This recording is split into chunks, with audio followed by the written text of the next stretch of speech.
Greetings. I am Dr. Noni Davis, coming to you from St. C Academy. Um, I would like to open, as always, with an acknowledgement of my parents, the late William Edward Davis, and my mother, Sylvia Davis, who is still with us, in founding St. C Academy with me to provide an academic environment for African American children. And we have been at this for 30 years. And so today I would like to affirm this statement. You know, you have people on sometimes saying, I am not my ancestors. Well, I want to say we better be our ancestors. We better be our ancestors. Um, and I'm doing this last month. I focus on historical events, African American history, um, in the month of June. And so in July, I was like, well, let's see what happened in July. Um, and so Black History Facts in July. This month was our, supposed 250-year anniversary, um, for the United States of America, right? Um, the celebration was a disaster this year because we have a full-fledged KKK adjacent personality, allegedly. And it was a clear representation of the founding of this country, of corruption, of, you know, this false narrative of superior supremacy, and one of the best expressions of disdain for this so-called celebration of never democracy, um, was also written by or spoken on by Frederick Douglass. And of course, many people are familiar with his speech, What to the Slave is the 4th of July. And so I wanted to read like a little snippet of that because it was so interesting. So I went on blackwestchester.com. This is a everybody. This is a serious newspaper. It's up there with Amsterdam newspaper. And so I think I'm going to be prescribing to this one. Subscribing to this one as well. But this is Frederick Douglass. I will just show a quick picture of Freddie, Baba Frederick Douglass. He is amazing man. He was one of the most prolific, writers and abolitionists of his time. And he did not obfuscate or obscure his words. He spoke with absolute clarity on this day. He made this speech in Rochester, um, New York, at an anti-slavery rally society, and it was just profound. you know, we better be our ancestors because this man was not playing with us. And so this excerpt that I'm going to read says, but such is not the state of the case. I say it with a sad sense of disparity between us. And so he's speaking to the white abolitionists who invited him to participate. I am not included within the pale of glorious anniversary. Your high independence only reveals the immeasurable distance between us. The blessings in which you this day rejoice are not enjoyed in common. The rich inheritance of justice, liberty, prosperity, and independence bequeathed by your fathers, um, but is shared by you and not by me. The sunlight that brought light and healing to you has brought stripes and death to me. The 4th of July is yours. This 4th of July is yours, not mine. You may rejoice, I must mourn. To drag a man in fetters into the grand illuminated temple of liberty and call upon him to join you in joyous anthems or inhuman mockery, and sacrilegious irony. You calling me to come and rejoice and share with you, and my people are still enslaved. What are we doing? Um, and so, do you mean, citizens, to mock me by asking me to speak today? If so, there is a parallel to your conduct. And let me warn you that it is dangerous to copy the example of a nation whose crimes, towering up to heaven, were thrown down by the breath of the Almighty, burying that nation in irrevocable ruin. I can today take up the plaintive lament of appealed and woe smitten people. America is paying for their foolishness, and they have known what they were doing. Even these abolitionists, these white abolitionists, these liberals, there's this unconsciousness, this inability to to see clearly in this particular state, and he spoke on it unapologetically. And so, this current administration in the White House is the resurrection of the KKK, in my opinion. But just as the KKK had to go into hiding in the past, it will go back. It will also recede and be in hiding very soon because America is learning its lesson. Black people refuse to be quiet. We are boldly confronting the racism that we see on in every instance. And just like Frederick Douglass, we boldly made this speech. We better boldly stand our ground. Frederick Douglass preceded Dr. King in his warning that the crimes against brown and black folks in this country were going to lead to the destruction, and it's the self-imposed destruction of this country. And here we are. We're watching it just disintegrate right before our eyes, fall apart, and prayerfully, there's nothing left. So whatever we have, we will be rebuilding. We will have to rebuild. Um, a narcissistic personality declares himself the greatest when he is clearly the worst. A person who brags about his knowledge of real estate has turned the White House into a trailer trash park. It is a physical disaster. A self adulating Altarian is obsessed with his name on everything: buildings, watches, bridges, Bibles, shoes, t shirts, phones, and all of it is poor quality. He is the reflection of America's ego, KKK ego, as a legacy of stupidity, hypocrisy, and immorality. Huh. So now that I have gone through that, so what else happened in July? So that was July 4th, Frederick Douglass's speech in 1852. July 1st of 1889, Frederick Douglass was, after his 4th of July speech in 1852, 37 years later, he was named the minister to Haiti, and which was I didn't get the information on how long that lasted, but he continued to elevate as at the same time he was criticizing, critiquing, and the abolitionist movement, the liberal movement, and moving forward. And this is even after slavery; he was still not 1865, right? 1864. He was still looking out for Black people. Now, July 1st, as I learned last week, is not only Mark's birthday and my granddaughter Serafina's birthday, but it's also the first day that Ghana became a republic. Um, Other important dates that I found interesting was that Vermont on July 2nd, 1777, was the first colony to abolish slavery and gave Africans the right to vote. 1777. Oh my God. That was like what? Uh that was wait, we was 1860, so that was almost just a little less than 100 years before we Africans got their freedom. And so let's see. So in July 2nd, 1872 is the date that Elijah McCoy. So I want to talk about Elijah McCoy.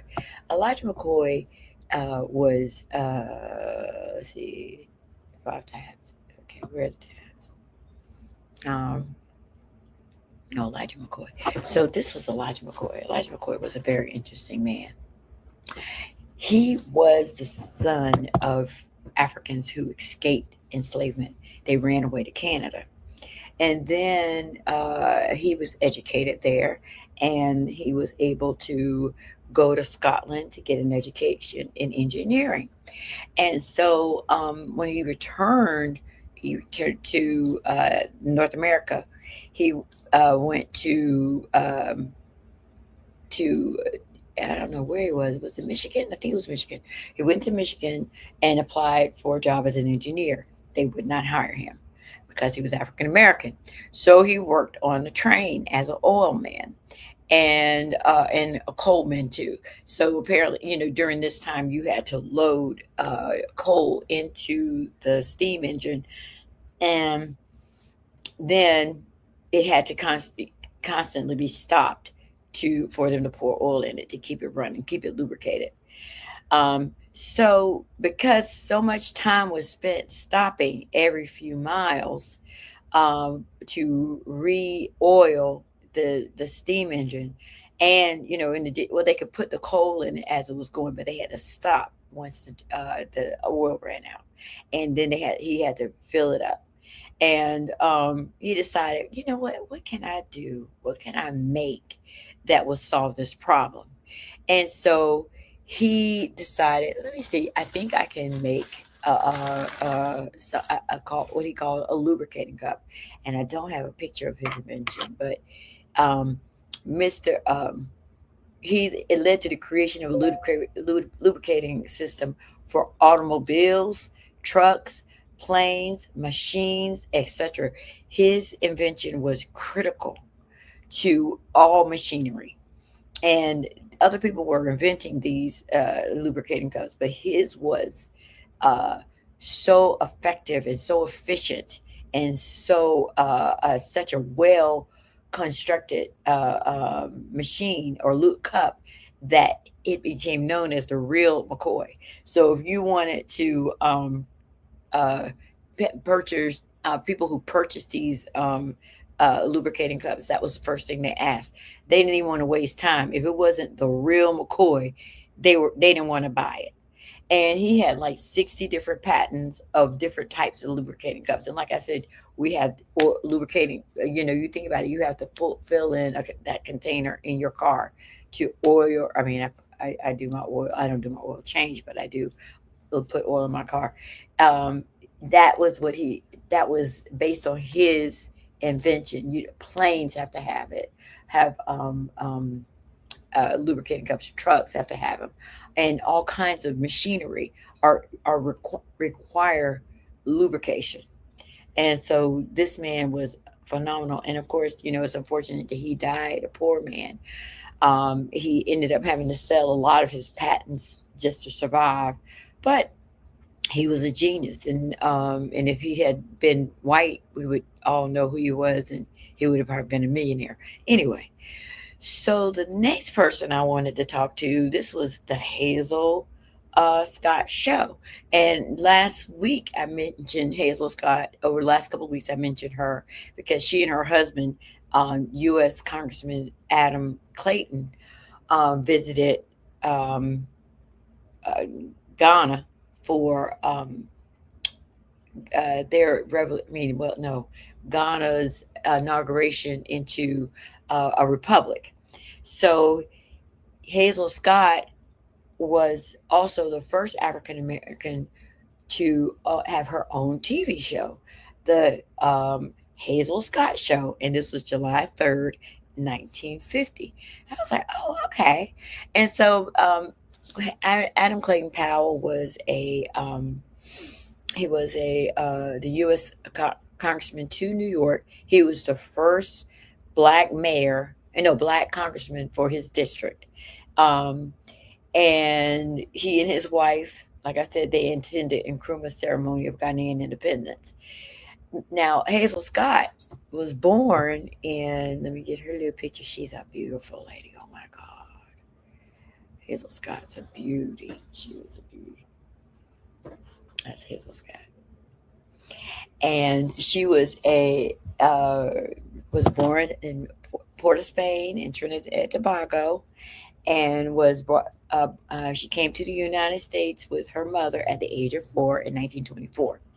So her family was a prestigious family. Her father was a West African scholar who lived in England, and her mother was a classically trained pianist and music teacher. So Hazel Scott was a musical prodigy. By the age of 8, she was already studying at the Juilliard School of Music in New York. By the age of 16, Hazel Scott was performing on radio shows with Count Basie's orchestra. She was in several musicals, and she performed at musical jazz clubs, and she also performed in Hollywood movies as herself and not a servant. She was a contemporary of Lena Horne and what's her name? Oh, another actress.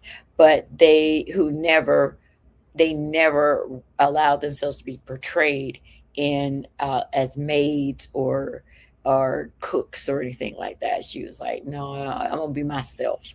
So Mama Scott was also a powerful advocate of civil rights. Oh wait, before we go there, let's. I just wanted to do a little bit of her jazz.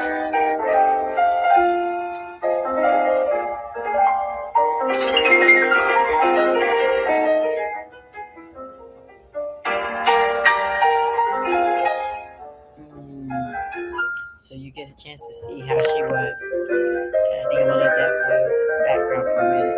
And so,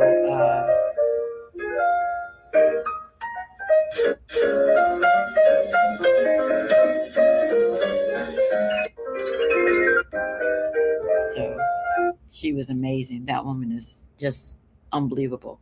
But she was also a powerful civil rights advocate.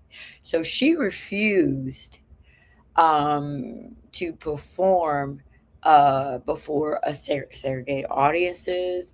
If they told her, if she found out that they were segregated, she demanded that black people be able to sit in the same spaces with white people.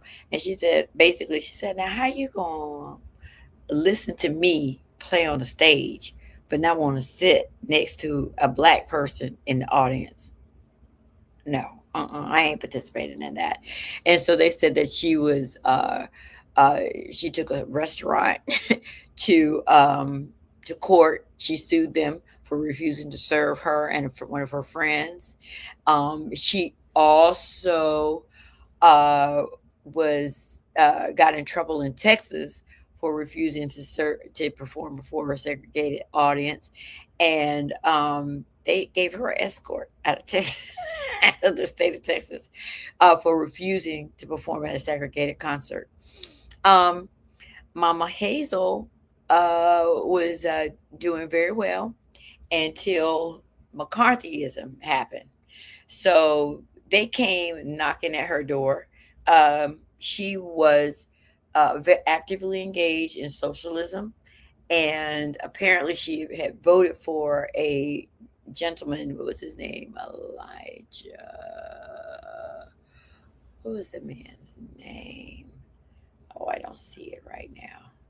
Anyway, she voted for this guy who she thought was a um, socialist, but he was actually a communist. His name was Elijah something. I can't remember his full name. So, because she voted for him, McCarthy, which was just like, the epitome of stupid, led by a fool. The man was McCarthy was an absolute idiot. He decided that if you had any association with him, then you were now anti-American. I think that they called him. His committee was called the House Un-American Activity Committee, which was formed on September. Oh, that no, that was formed in the Senate to literally harass and abuse any voices that were anti, uh, well, pro civil rights for all people in the United States. And so she had to go and testify before him, and because he claimed that she was among several other civil rights activists who were un-American and were trying to destroy the United States. Really, all they were trying to destroy was this racial hierarchy, this segregation foolishness that they had going on. So, um, she voluntarily appeared before the House Un-American. Can you believe that? That is so like infantile. Un-American Activity Committee on September 22nd, 1950. And she stated that she had no interaction with communists except when she voted for this guy. And she voted for him because a lot of other socialists voted for him. So this was someone who was recommended to her, but she did not participate in any anti-American activities. And she also kind of rebuked him, saying, look, you doing too much.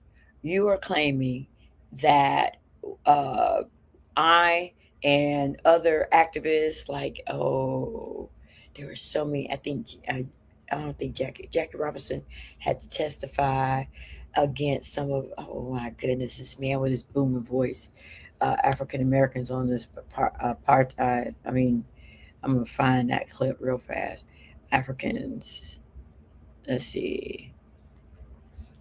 African Americans.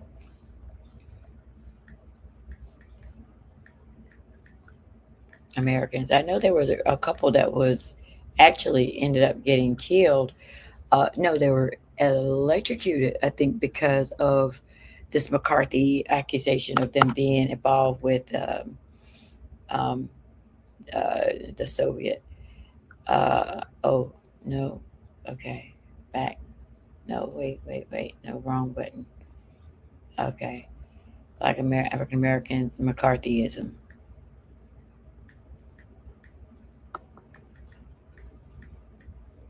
Some search. Okay. Okay. He weaponized to be black was to be red. So you have all of these people: Paul Robeson, Lorraine Hansberry, um, and Alice Childress were all African Americans who were accused and brought before the McCarthy court, that little jacked up mess that he was doing, to have to stand up for themselves, um, and say, "Hey, I can have a belief." I mean, it's called freedom of speech. It's in our First Amendment, right? Freedom of speech. And so, just because I might not agree with you doesn't mean that I'm out here killing and causing any harm. So there is no evidence. There was literally no evidence that these African Americans were um, creating, I mean, acting in any kind of violent way against the United States. They were not promoting violence. They weren't promoting murder. They weren't promoting, I mean, riots or any kind of danger. They were just speaking out against the policies of segregation and the brutality that this country was imposing upon our ancestors. And still, I mean, and still with all of these um, black people found in trees hanging themselves, and then it's being accused, said that it was they did it to themselves. It was suicide. How do you hang yourself from a tree, and there's no evidence, and they're not even being investigated? And not to mention these black people being found murdered and all this other stuff, who are not even lynchings, but just foolishness. So she stated that she believed that McCarthy was destroying the lives of artists and entertainers based on unsubstantiated claims or slandering them without evidence. There was no evidence. And so, unfortunately, Mama Hazel, this really had a deep impact on her. Um, she became extremely sick. She lost her show. The backlash against her was incredible. So she had her show in July and September, and by the end of September 1950, they canceled her show. So her show was only running from July, August, and September, and then it was over. And so she was devastated. And so she ended up, like I said, she had a nervous breakdown. She had to go. She moved out of the country. She moved to Paris, and stayed there for, I think, about 10 years. And she participated and a French demonstration supporting the U.S. March on Washington. And so she did continue her activism there. She eventually came back to the United States, but she died at the age of 61. So it was very tragic how her life ended. But what I wanted to do is go ahead and just listen to her, uh, this last little piece with her tabs. Um, oh no, what did I do? Was that? Nope, nope, nope. Okay, let's see. Okay, back. Okay, back. Uh, oh, where is her? Hazel Scott. There she is. So I thought I found a shorter clip of her. I wanted to show the one where she is playing two pianos at the same time. Scott. Uh, um, let's see. Two pianos. Two pianos. Okay, so this one. Oh, this one. What? It's not available. Oh no. Okay, wait, hold on. That's not what I want to do. Yeah, but I saw it earlier. Um, oh, let me do this one. This is a picture of her married to her husband, Adam Powell, Adam Clayton Powell. Okay, but let me see this music. I got a few minutes left here. Let's see.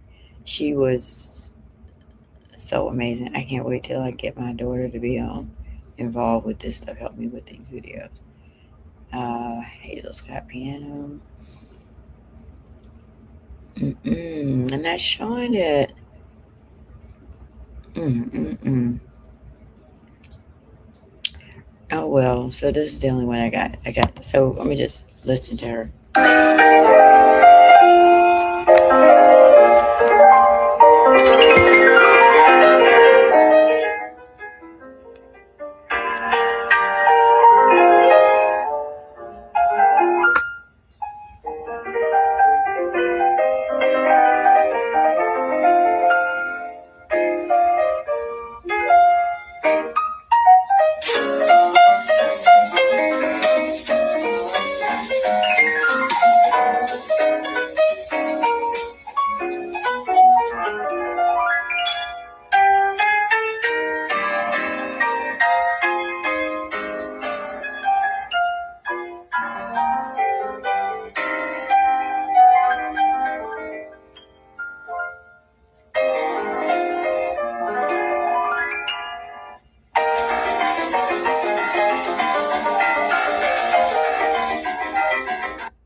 Oh my God, the level of talent of that woman.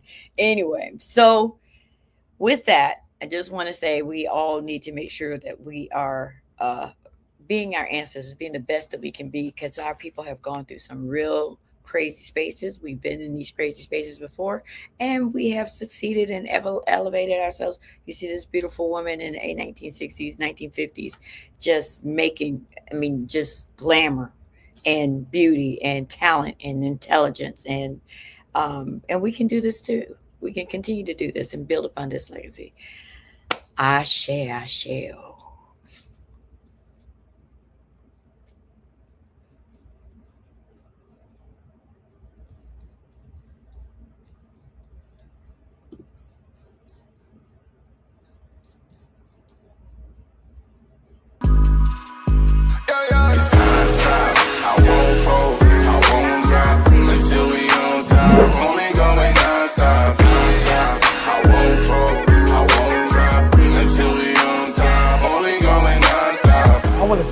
everyone for coming to the 2020 TAF Awards.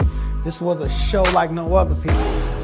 This is the Grammys for dignitaries, educators, and support staff around the state of Oklahoma and worldwide.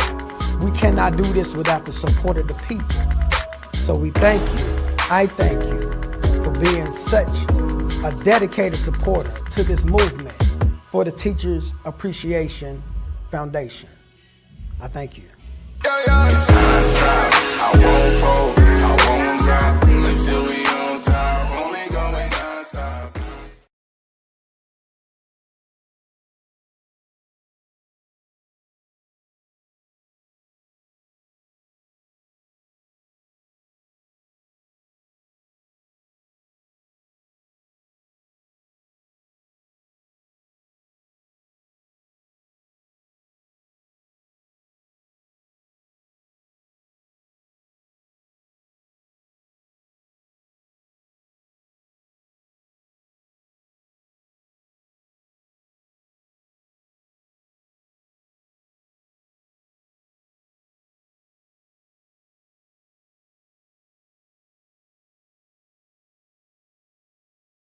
Hi, my name is Maria Jones, baker and owner of Very Vegan, a premier mobile bakery specializing in putting a plant-based spin on some of your favorite desserts.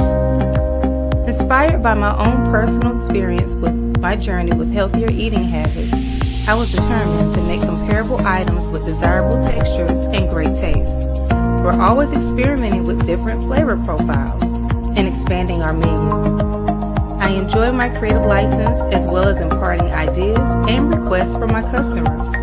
It makes for new and exciting items. Some of our customer faves are the specialty cheesecakes such as the banana pudding with homemade vegan vanilla wafers, strawberry crunch, honey bun, fruity pebbles, peach cobbler, and many others. We also offer moist, rich cupcakes, delectable cookies, decadent brownies, and scrumptious pound cake. Discover how amazingly delicious vegan can be. I am available for orders, or you can purchase my items exclusively at the Black Farmers Hub.